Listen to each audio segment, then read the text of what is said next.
Thank you for being here today for this important press conference addressing a critical issue that's facing the House. We're privileged here in this country to live in a country where the Constitution, our founding document, our highest law of the land, places a limit on government, particularly the federal government, and protects our citizens. Our Constitution tells the government what it can and cannot do. Our Bill of Rights, those first 10 amendments, were put in place to further protect the citizens of the United States, to protect the rights that are given to us by God, but thankfully enshrined to us in our Constitution. But every day in America, you'll often hear someone joke about the government spying on us. But sadly, that is true. That's true in our country today. Current law allows the U.S. government to collect data on you. It's Section 702 of the Foreign Intelligence Surveillance Act, or FISA. But House Republicans, under the leadership of Speaker Johnson, are on the verge of reauthorizing FISA. This is the same law that the FBI used and abused, mind you, to spy on President Trump's campaign, providing the impetus for the shameless, false, ridiculous Russian collusion scandal. To prevent such a tragedy from happening to other Americans, conservatives have worked in good faith throughout the reauthorization process to protect Americans' Fourth Amendment rights from deep state agencies like the FBI and the NSA. Unfortunately, the House Intelligence Committee and the D.C. swamp are working overtime to make sure that FISA is reauthorized in a secret way, as secretly as possible, and putting the constitutional rights of millions of Americans, instead of up front, on the back burner. During this debate today with my colleagues who are assembled here, you're going to hear, or not during this from my colleagues, but during the larger debate, you'll hear false narratives about this bill, supposedly restricting law enforcement from doing their job and hampering our ability to keep the country safe. And those claims, frankly, are false. Simply put, anonymous bureaucrats have abused this tool that was intended for foreign surveillance of threats to spy on American citizens. But conservatives are fighting for strict reforms to this law. FISA was reauthorized in 2018. Since then, the world has changed from both a national security standpoint and a technologically advanced standpoint that has resulted in more of your data being in the hands of the tech companies. We need to find that balance between keeping the nation safe while protecting you from big government. And prominently has to be the rights of U.S. citizens, the free constitutional freedoms that are protected to us by this country. The judiciary bill was overwhelmingly approved on a bipartisan basis. It turns out Democrats don't want to be spied on by their government either. At the end of the day, we've got to make sure that our government can't keep spying on its citizens without a warrant, that we can't keep buying data that would otherwise require a warrant, that the federal government cannot expand the spying to cover local private Wi-Fi hotspots, and that we can't allow the government, this Congress, to allow more ways for the federal government to spy on us. So I've got a distinguished number of my colleagues here, and I particularly want to recognize Chairman Biggs, Mr. Davidson, Mr. Perry, Mr. Roy, Mr. Gates, who've been front and center on this issue. You're going to hear from all of them today. And first up now is Andy Biggs from Arizona. Thank you, Mr. Chairman, and thank you for your interest in being here today. I want to start at a position of an agency called the U.S. Privacy and Civil Liberties Oversight Board. Now, I bring that up because our friends in the Intelligence Committee act like they've never heard of this. They don't know who this board is, this board that actually was created by statute and looks at the civil rights and how they're protected by what?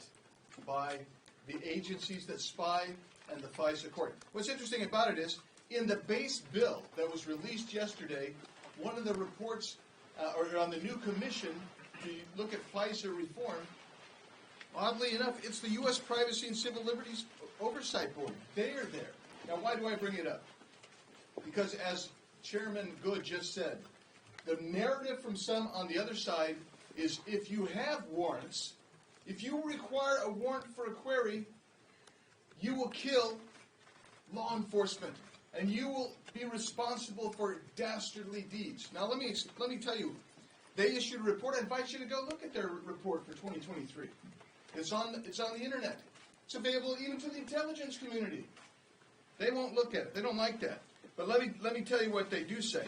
Let me tell you what the chair Sharon Bradford Franklin said, and when I mention this, some of my intelligence committee counterparts say, we've never heard of her. We've never heard of that board. But here's what she said. The question is this. If a warrant requirement only applies to content but not metadata, it includes exceptions for consent searches, defensive cyber queries, and a robust emergency provision to, for example, allow the government to find American hostages, would such a warrant be a de facto ban on the use of 702? Answer. I strongly disagree that a requirement for FISC approval of U.S. person queries would amount to a de facto ban. And what's a FISC approval? It's a court order. If you go to a Title III court, it is a warrant. That is what we're asking for. She goes on to say, as noted in my separate statement, requiring FISC review of U.S. person query terms is necessary to protect Americans' privacy rights, and in my view, would neither cause an end to U.S. person queries nor undermine the overall efficacy of Section 702 in protecting U.S. national security. And she goes on to say, especially with those exceptions that you list there. Now, why do I bring up the exceptions? Because we're asking for a warrant. And the base bill, you don't have to have a warrant. We're asking for that. We want an amendment. We want a rational amendment process that allows us to argue for some of these things. And when we ask for a warrant, we provide exceptions. The same exceptions that follow the canon of case law under the Fourth Amendment cases. But even more compelling is, where all these blue stickers are, that's where you have exceptions in other areas of the base bill that are exactly like the exceptions that we have in our warrant amendment. The Intelligence Committee said, okay, we'll accept that. We'll accept those exceptions for that stuff. But we don't want a warrant, even if it has those exceptions. That's unreasonable. It's irrational. Now, why do we need to do what we need to do? And I'll go quickly because I know there's a lot of people here who want to talk. Because we're talking, if you look at this is the FISC report from April of 2022. It's the last one I've seen. We have trouble getting data from our friends sometimes. But here's what you need to know. They were doing queries. They regularly queried unminimized FISA information using identifiers of individuals listed in local police homicide reports. We said, well, maybe they're looking at the perpetrator or the alleged perpetrator. No, they were including victims, next of kin, witnesses. And as the FISC court said, there was no rational reason to believe that they'd find either foreign intelligence or evidence of crime. Then you keep on going. They did the same thing with people arrested in the riots of 2020, in the summer of 2020. They did the same thing with 656 queries with another group of people where they ran these queries to check for derogatory information without any basis to believe that they would find anything related to foreign intelligence or crime. They did this without warrants. What will a warrant do? What a warrant does, it protects the civil rights, the Bill of Rights, the individual rights of American citizens. They did, and I won't keep going because I've got a whole list of these things. But one of the most egregious, one of the most entertaining, yet egregious, well, there's a bunch of them. I mean, they're looking at ex-lovers, new boyfriends of their ex-lovers. They're running those queries. But here's the deal. 19,000 people donated to a political campaign. We don't know whose campaign. They've never disclosed that to us. They did a batch query on all 19,000 donors. What would have prevented that? A warrant.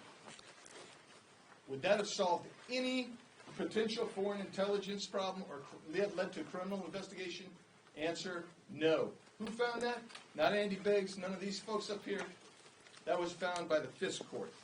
So, as we go forward, I'm requesting that the Speaker take his base bill, the leadership base bill, and allow us to have a rational amendment process where we can do things like ask for warrants, see if our colleagues want to have warrants. Let's also stop the purchase of the information that's being scraped off everywhere, compiled in private databases that they want to use. How about let's permanently put a spike in the Abouts collection section, which hasn't been around since 2017, but for some reason the intelligence community says, well, we might want to start it back up. How about Let's get some more oversight. Let's have members of Congress be able to monitor more closely what goes on in the FISA court and their proceedings. That's what needs to be done if we're going to protect the rights of American citizens. I'm calling on the Speaker to make that process go, and I'm hoping that he'll do it. And I thank you for being here.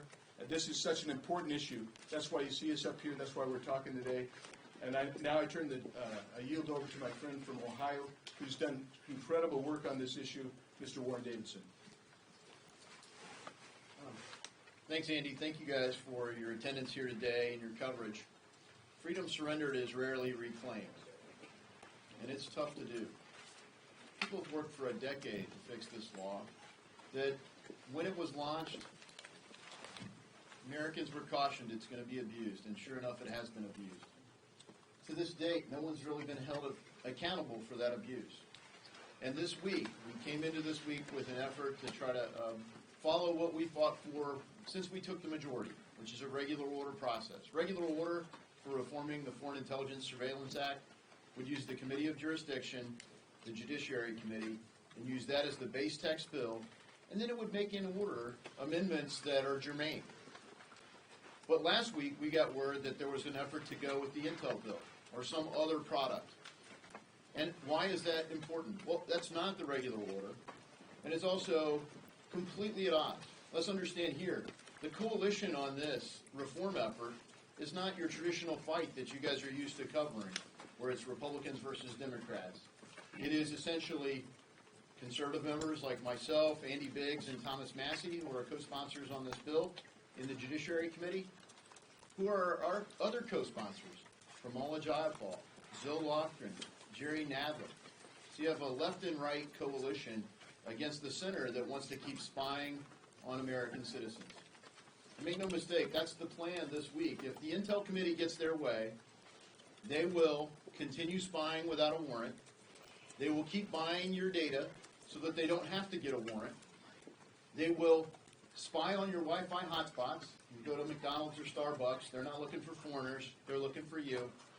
They will add new ways to do more spying. They'll sprinkle in a little bit of reform, and they will claim to have reformed FISA. And if you expand it, I can say you will have reformed it. That's not the reform that we promised the American people. That's not the reform that the people expect. They expect that the Fourth Amendment means what it says, that the United States citizen has a reasonable expectation of privacy. It's not secrecy. It can be found out. There's a process. Due process says you get a warrant. That's what the Judiciary Bill requires. It requires a warrant. And it says that you can't bypass the obligation to get a warrant by just buying the data and pretending that you complied with the law. It shuts that off. The Judiciary Bill shuts that off. The Judiciary Bill doesn't allow extra ways to do more spying, whether it's Wi-Fi hotspots or new words added to it. Frankly, it provides meaningful accountability and narrows the scope of the ways the government can spy on you. I say again, freedom surrendered is rarely reclaimed. We have that opportunity this week. We need our Speaker and our Rules Committee to do the right thing. Now, it's not going to be perfect because the base text has already been published. We should be using the Judiciary Bill as the base text. But at this point, as weak as the base text is, it can be made right if we have all the relevant questions asked. And those are, do you need a warrant? Can the government buy data that they would otherwise have to get a warrant for? Are we going to tolerate expanding this? Or are we going to do what the Constitution obligates us to do and protect the privacy rights of our constituents, the citizens of this great country? I hope we do the right thing. That's the only way this bill should pass. And I urge all of our colleagues to do just that.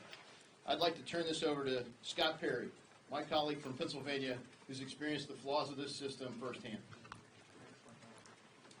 Well, thanks for being here, everybody. I characterize it pretty simply. It's spying and lying. Spying and lying. That's what our government, this federal government, has been doing for a long time, and it's come front and center to the American people in astounding and breathtaking horror over the last 7 or 8 years. It's been going on a lot longer than that, but the American people are really aware of it now. And many of us probably all of us and all of my colleagues on at least my side of the aisle, our side of the aisle, when they ran, said to their constituents or their hopeful constituents, if you elect us, we're going to stop this. We're going to end this. We're going to stick up for your constitutional rights. Ladies and gentlemen, there's just a few things that we have to do when we take the oath. Uphold and defend the Constitution. And in the Constitution is enshrined the right to privacy and the Fourth Amendment. It's right there.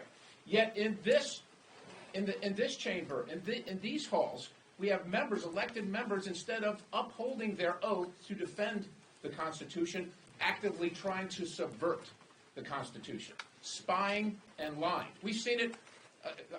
My good friend Warren was too kind. Said almost no accountability. Almost no accountability.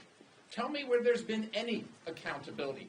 The American people demand it. And yet we stand on the precipice, after all of this, after watching a president from the party that's now in control in the House of the majority party in this body, the President of the United States was spied on and then impeached based on falsified information.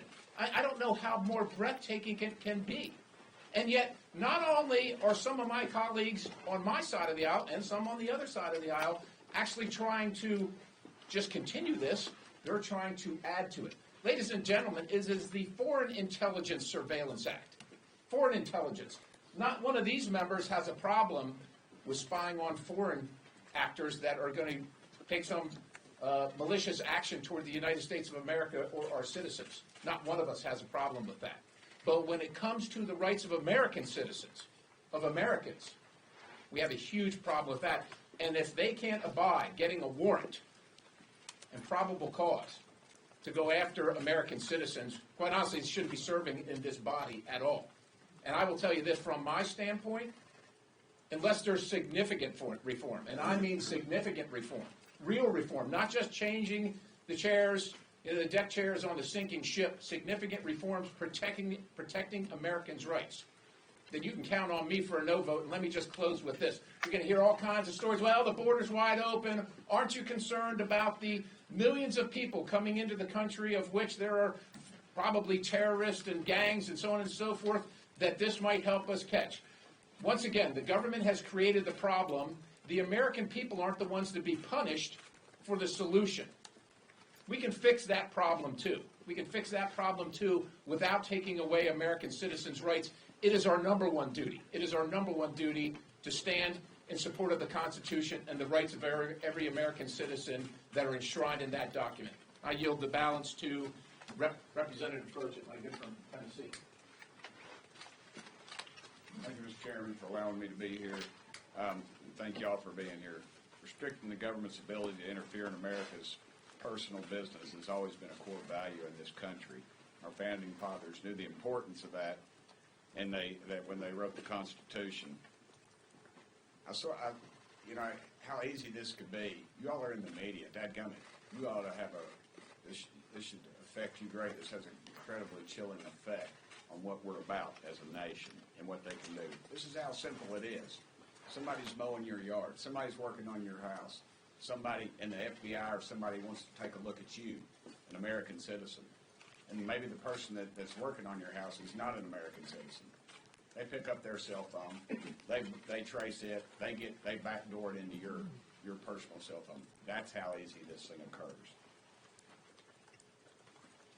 As it is written, Section 702 of the Foreign Intelligence Surveillance Act doesn't do enough to protect America's privacy.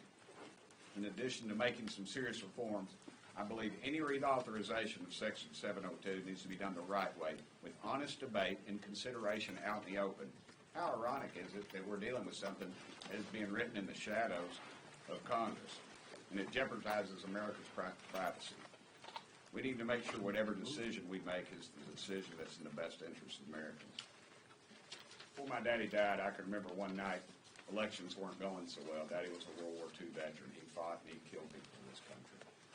And Daddy said the blessing, and I'll never forget the blessing that he asked. He said, Lord, please don't let us lose our country.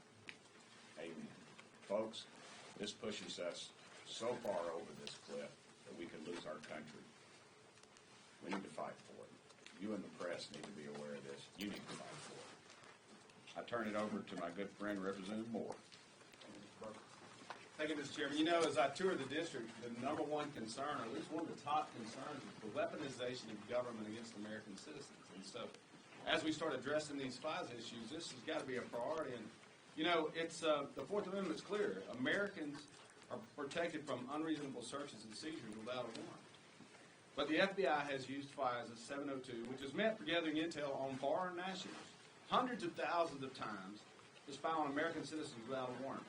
Instead of focusing outwardly on America's enemies, they are focusing inwardly on the American people. In 2021 alone, the FBI used FISA 702 300,000 times to spy on American citizens, including Biden's political opponents. In 2020, the Department of Justice admitted warrants they used to spy on Trump's campaign lacked probable cause. Y'all remember how all that started, right? Clapper briefed Obama in the White House with Biden, then the VP, and Loretta Lynch sitting in the room and said, hey, just so you guys know, heads up, the DNC and the Clinton camp are working on this Russian collusion narrative. Comey leaves the room, and within a few short hours, opened an investigation in which he began to spy on the Trump campaign, with General Clinton and the rest. The abuse of power between the FBI and how they use that against political opponents. And yet, that same FBI who offered Christopher Steele $1 million to verify anything in the dossier turned around and gave Twitter $3 million to scrub the Hunter Biden laptop story in the following election. Why would we, as Congress, authorize an NDAA, which attaches this FISA reauthorization, to spy on American citizens in an election year, certainly with an embattled political campaign going on for both sides, and we know they spy for Trump. So it just does not make sense. I think our job up here, most of us know, is to protect your liberty, folks. This was bipartisan out of the judiciary. When we brought this bill out, both sides saw the danger that we were facing as American citizens. Our job is to protect your liberty. We got to hold the line, and with that, I'd like to turn it over to Representative Norman, my friend. Folks, this country is in trouble. We are in trouble. This isn't a Democrat issue. It's not a Republican issue. It's an American issue.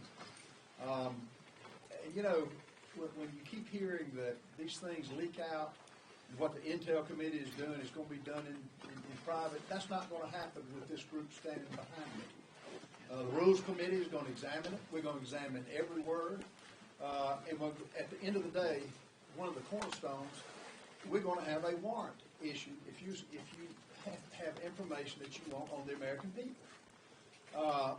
Most Americans were horrified when months ago they saw a Chinese balloon go unfettered all over this country. And was it shot down? No. Not when it should have been. It was shot down in salt water off Myrtle Beach, South Carolina, where the salt water, they were unable to decipher what they had, what they were spying on.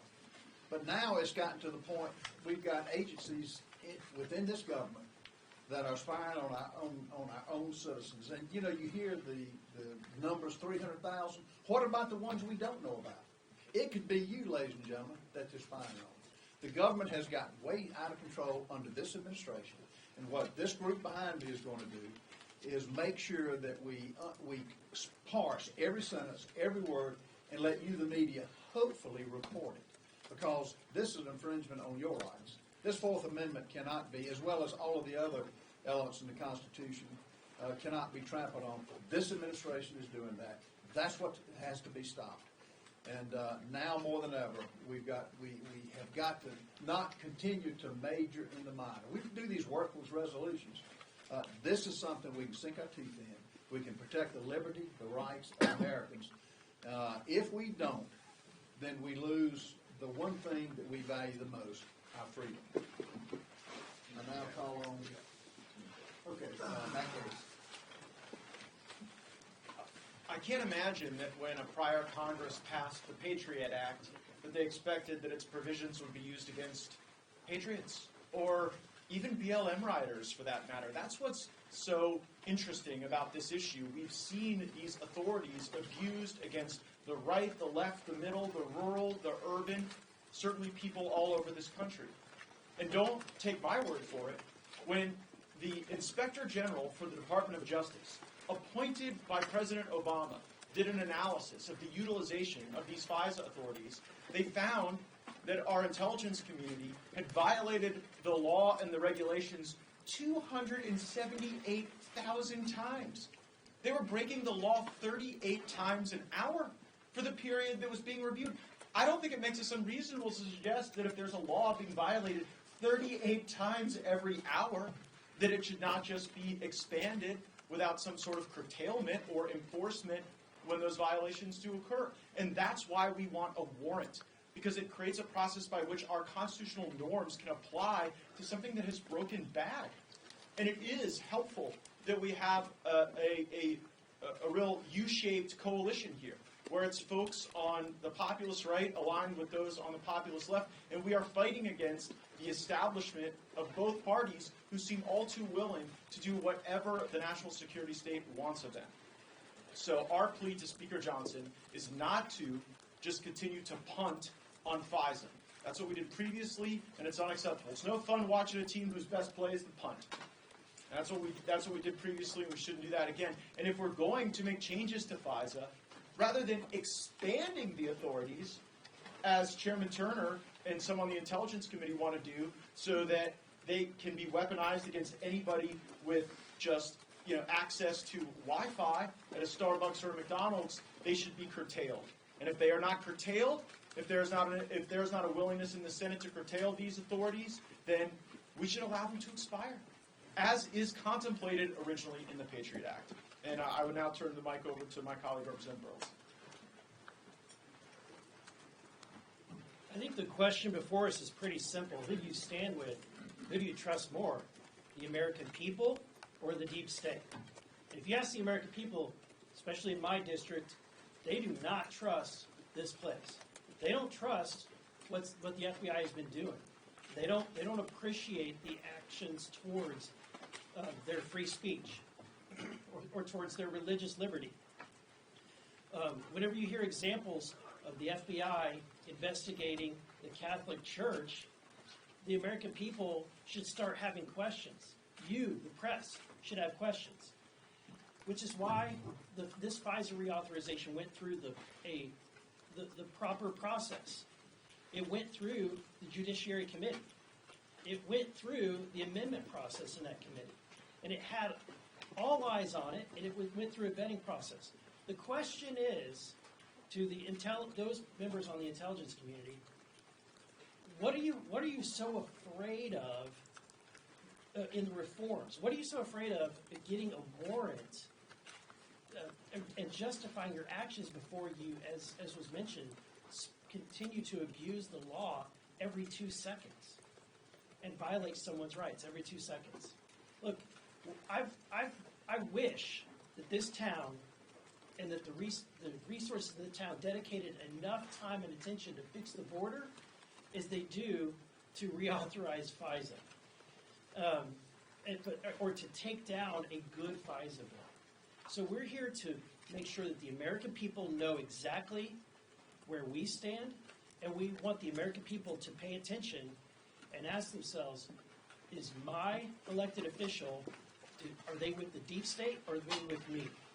And with that, I will turn this over to Representative Clyde. Thank you. Nothing encapsulates the ongoing Foreign Intelligence Surveillance Act fight better than Benjamin Franklin's famous quote: "Those who would give up essential liberty to purchase a little temporary safety deserve neither liberty nor safety." For years, the surveillance state has dangerously weaponized Section 702 of FISA as a vehicle to illegally spy on Americans. That's you, that's me, that's all our constituents. It's time for Congress to take a stand against this egregious, unconstitutional abuse by ending the warrantless mass surveillance of the American people. And that's exactly what we're fighting for this week. After all, the Fourth Amendment is not a suggestion, it's not a recommendation, it's not a proposal. It is the foundational law of the land. It is a bedrock constitutional right. Yet, as expected, the swamp is siding with big government instead of the American people, as they work to greenlight more 702 abuse and ensure the FISA reauthorization is done in a secretive manner. Could you imagine that? Could you imagine Congress debating in secret? No. Congress should never debate in secret. What Congress does should always be open to the American people, those who we represent. My conservative colleagues and I won't stand for this injustice because our liberties are on the line. And this week we will see who here in Washington truly protects those liberties. Because each member faces a simple choice. Will they allow illegal, warrantless surveillance of the American people to continue? Or will they safeguard their constituents' Fourth Amendment freedoms? I choose to safeguard freedom and liberty. And I urge members to join us in this fight to end FISA abuse. Remember what Benjamin Franklin said. Those who would give up essential liberty to purchase a little temporary safety deserve neither liberty nor safety. Thank you, and now I'd like to turn it over to my friend and our chairman, Bob Good. Thank you to my colleagues. You know, as was noted by Mr. Burchett a few moments ago, there was a time not very long ago that media would have been up in arms at this abuse of our liberties, our freedoms, our constitutional protections. The media would have been leading the way in holding this kind of abuse of power accountable. And it should happen today. It should happen today. You should not tolerate this. Maybe, you know, as we've seen the weaponization of the government like never before in these last 3 years, maybe you don't like the January 6th protesters. Maybe you don't like pro-life protesters. Maybe you don't like Christians in Richmond, Virginia, who are practicing their faith. Maybe you don't like parents who show up at school board meetings, but it will be you in the future if this kind of thing continues. We live in America. We don't live in a police state yet. But reauthorizing FISA without the appropriate reforms moves us one step closer to a police state. So with that, we'll take a few questions. I'd ask Chairman Biggs and Congressman Davidson to lead the answers for our questions as they've led on this bill. Yes, Eric Rosales with EWTN, the Global Catholic Network. You touched a little bit on the issue of the Catholic Church and how the FBI targeted the Catholic Church. And now we're discovering that documents have been not given of this memo, and they've been deleted. Can we get your reaction on that? So we have asked for those documents, and we've not received them. They apparently have been deleted or lost deliberately, perhaps. But more than just the Richmond office, people need to understand that didn't just originate and stay in the Richmond office. It went out and was broadcast to a broader net, and that's part of the problem. It's in some ways tangential to 702, but it also gets at the heart of the weaponization that we've seen with the FBI. I don't know that we categorize that as a 702 violation, but we would categorize it as an abuse of the police power that has been entrusted in the FBI. And we're not certain yet even what the disciplinary action was on those who abused the rights of Catholic individuals who were considered, because they liked the Latin Mass. Celebrate the Latin Mass. They were somehow considered to be prone to being domestic terrorists. And so we need more information on that. We continue to look for that information in the two committees I'm on, which is Judiciary and Oversight. Just a quick question. Is there have you been able to get an understanding from leadership whether you're going to be able to offer the amendment on the warrant and the data brokers, or are you getting the sense that it's all going to be shut out of the debate? What are you expecting, basically? Well, we're expecting to be able to ask all the relevant questions, and those are certainly the relevant questions. What we know is many of our colleagues have pressured leadership to not ask those questions. They don't even want they wanted just the Intel bill, which would have avoided that. And they've worked to try to prevent the Rules Committee from even having the proper text. I mean, I can tell you that people were reaching out to my office to try to influence us to change the Fourth Amendment's not for sale provisions. And so what we've done is to try to make it clear to take away some of the false narratives that they've tried to spin up even in the law enforcement community around the country. They're trying to convince sheriffs that somehow this limits their ability to do their jobs. And that's not true. So there are a lot of lies, as people said, that are being spun, frankly, by the intel community. And, I would say go to the source. And in this case, do you trust the source? I would encourage you not to trust the source if it's coming out of the intelligence community with respect to their vested interest in continuing to spy on the American citizens. I just want to add one quick thing to that, too.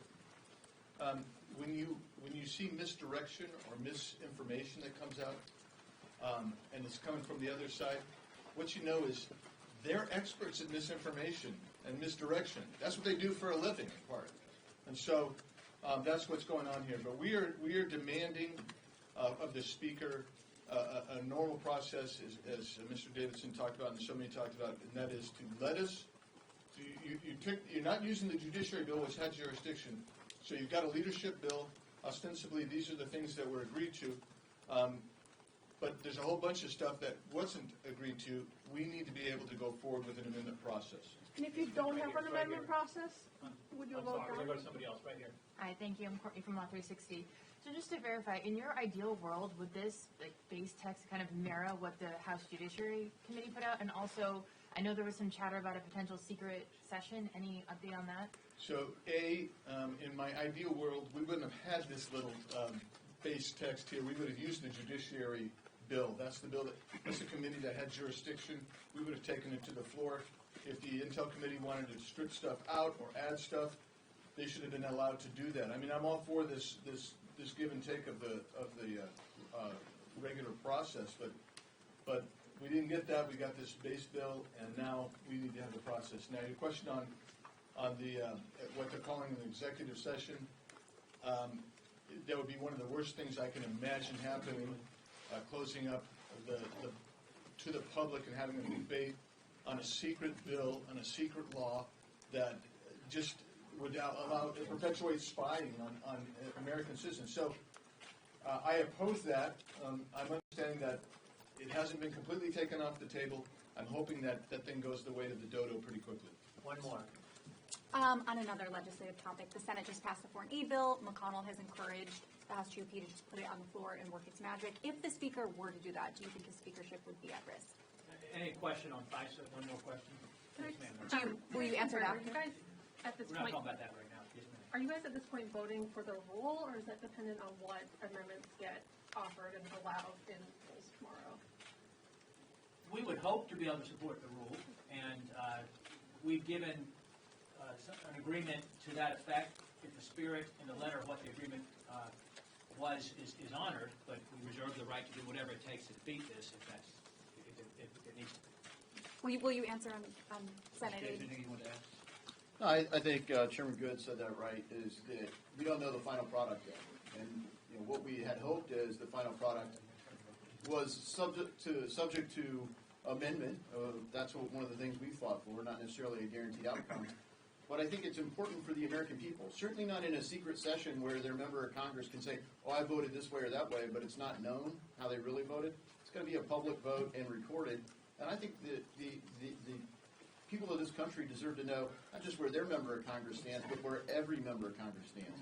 And I think it could turn out to be a great thing that we ask, should you get a warrant? I want to know that answer almost as much as I want the warrant requirement. Should you be able to work your way around getting a warrant requirement with the Fourth Amendment's not for sale? Buying data that you would otherwise have to get a warrant for. I want to know, do you want to bypass that or not? Should you expand the FISA program to have even less accountability and more spying on American citizens? And there are going to be several amendments potentially offered that way. I don't know what will be made in order. But I look forward to answering those questions with recorded votes. And why? Because I hope the American people send the right reinforcements here in this election cycle. People that are serious about restoring a government small enough to fit in the Constitution.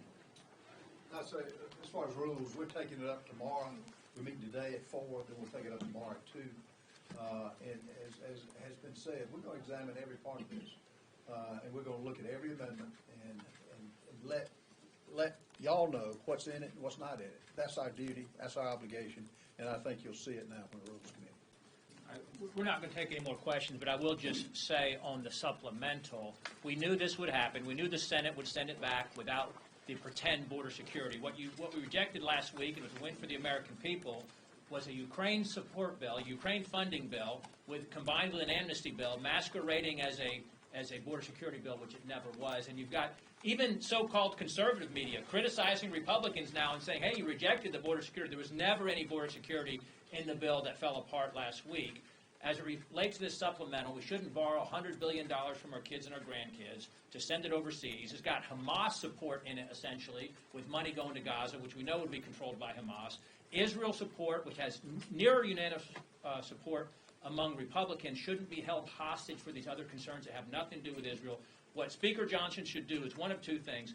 Either send back an Israel support bill paid for by cutting UNRWA, UN funding, climate credits, IRS expansion, the Commerce Slush Fund. There's lots of low-hanging fruit, combined with border security, or he ought to do that, and then we ought to also add border security to the spending battles ahead. But we're out of time here, and someone else is coming behind us for this room, so thank you very much. Thanks to my colleagues.